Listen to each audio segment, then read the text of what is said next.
People deluded. Now, Krystian Bielik. Now, I've given my opinions on him, but you lot keep asking for my opinions again and again and again. So who am I to tell you lot no?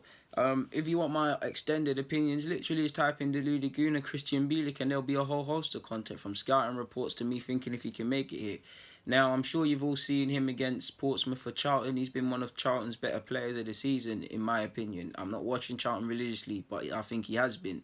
There's still a lot to work on. At times he's shown his youthful exuberance, sometimes playing the ball longer than you need to, holding on to it too long. Lee Bowyer has spoken about that. Premier League, you'll pay for that sort of thing. I like Bielik. I feel what I like about him is his confidence and his bravado. He's got that captain's mentality despite his young ages. So whether he has success or makes a mistake, he'll be balanced. For me, I like the way he's confident with his passes and bringing out from the back. Sometimes he looks a bit too concerned with doing that, and he can do too much, and you can see the errors that come into it. I feel at times his concentration defensively can improve, but these are things relative to his age that he needs to build upon. That being said, I like how he brings it out of defence. I like his composed tackling. I like the man. I feel he can give Arsenal something in that he's a centre half, been converted, and he can play defensive mid in a squad that could be used. But if I was him, I'd also consider leaving Arsenal. I'd badly want to make it here. You always go and look on his Instagram. That's all he's ever wanted to do since he's come in here. And we've probably taken a laxed approach. I told you that when I spoke to a certain Arsenal scout many years ago, he was very confident about Daniel Marlin and Krystian Bielik in particular. And I feel Bielik can do it. The issue is, Bielik's issue is depth, the sheer depth and the sheer what needs to be done at Arsenal. Because if you look at it, put yourselves in Bielik's shoes. He's been on a couple loan spells.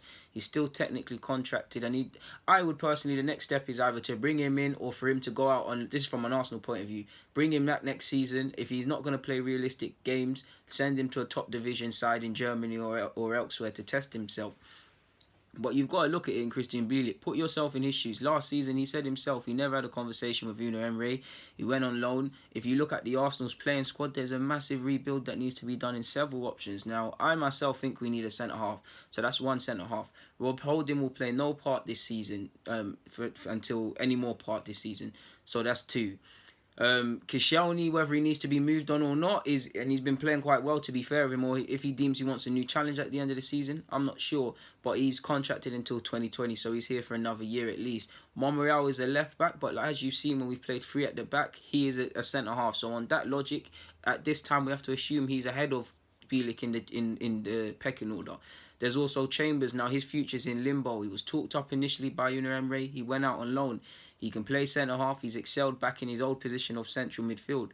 A decision needs to be made on Chambers. Whether we're gonna sell him, make a 20 million and invest that, or keep him. A decision has to be made. You've got Mavropanos. Now for me, Mavropanos has a future here. I wanted to see him play, but you look at the first year he came in, fair enough, it was his first. He came in January, it was his first season. He was adapting, but he only played twice. This year, he's been robbed via injuries and things like that, but he's barely played. So next year, I don't feel he can afford to do this whole training, but he's not realistically starting or playing on a match day. Can be used in the squad and he can develop here, obviously, but I see it as someone that was going to go out on loan already. His development could be excelled if he's given a chance to play or if he goes and gets top-level experience, so that could be a loan spell for him. So I've spoken about 6 or 7 players, people.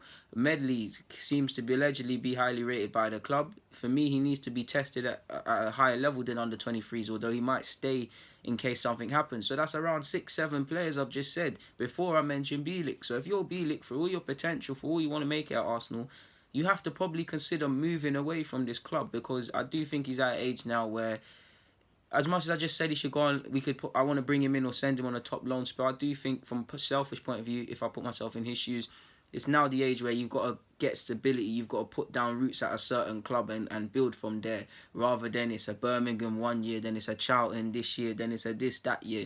Do you see where I'm going, people? He might have all of this ability, but these are all other players in Gooner's current thoughts. Now I think he can have a good chance of making it here, but it is what it is.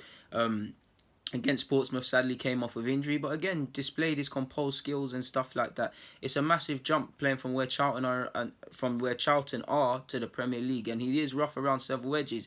I don't feel he's currently good enough to start at this moment in time, March the whatever. I don't think he's good enough to start first choice at Arsenal, but I think he can possibly be that, and I'd love him to be part of the squad. You lot know I'm big on having options. I feel he's very skilled at playing out from the back. That's something Unai Emery wants to do, not only with the keeper, but with the defenders. He can play in defensive mid, so that shows that whether we want to rest Torreira or play someone with Torreira, he can play. So as a manager, looking at a squad, if someone's got that component, I'd play him.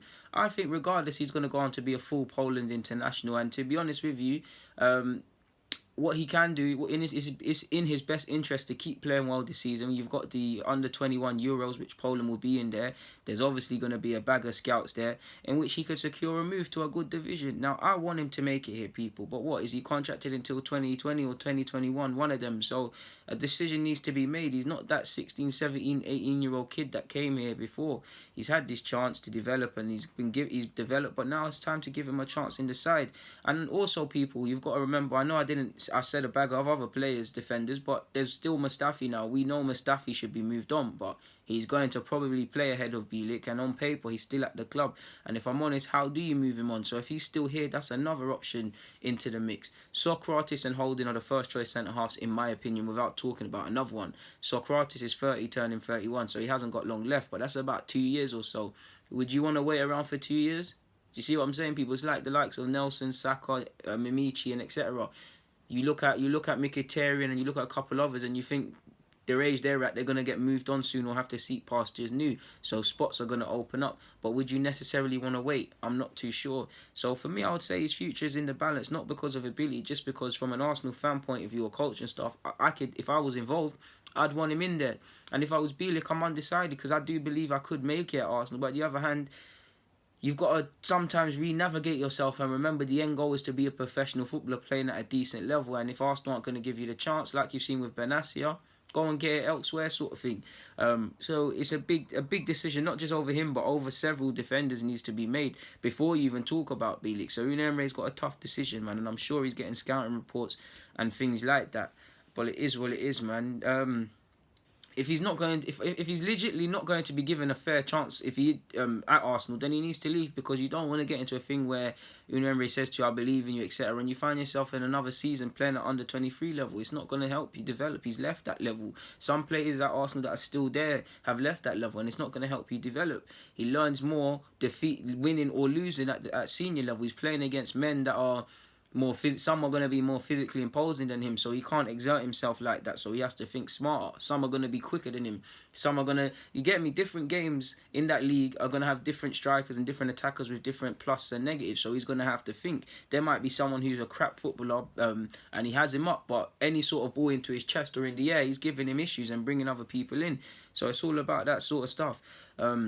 So yeah, man, this is, I want to say this is the last time I'm going to speak about Bielik, and I've given these exact thoughts before, but I'm a man of the people, man. I always give you lot what you want, man. And yeah, man, this will probably be the last one until I deem it worthy to speak about. But you lot know I like to give you guys what you want, so I'd be eternally grateful if you hit the comments with any opinions, if you hit the like button, if you subscribe, if you share it up.